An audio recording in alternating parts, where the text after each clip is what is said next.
In Chicago, in a large house with panoramic windows, lived a millionaire named Richard Blackstone.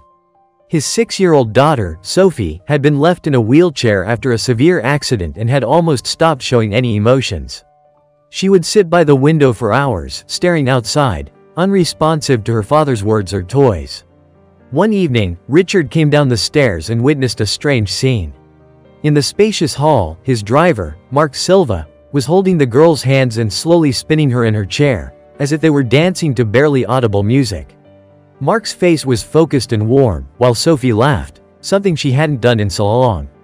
Her eyes sparkled, and in that moment, the house was filled with unexpected joy.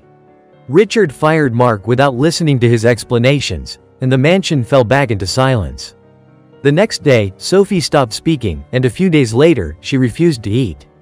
The doctors could only shrug, warning of a regression in her treatment.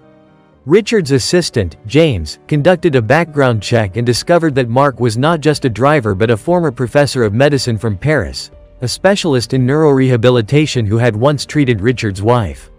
In an old folder accidentally found in the garage, there were records of Sophie's therapy and a letter from Richard's late wife, in which she urged him to trust Drive Silva. Richard realized he had dismissed the only person who could help his daughter. He called Mark and begged him to return. Mark agreed on one condition. Richard had to start being present for Sophie himself, not just watching from the sidelines. The next morning, Sophie, trembling and gripping the railings, stood up for the first time in months and whispered, "Daddy, bring Mark back." That evening, the three of them danced together again, without music, with hesitant steps and tears of happiness.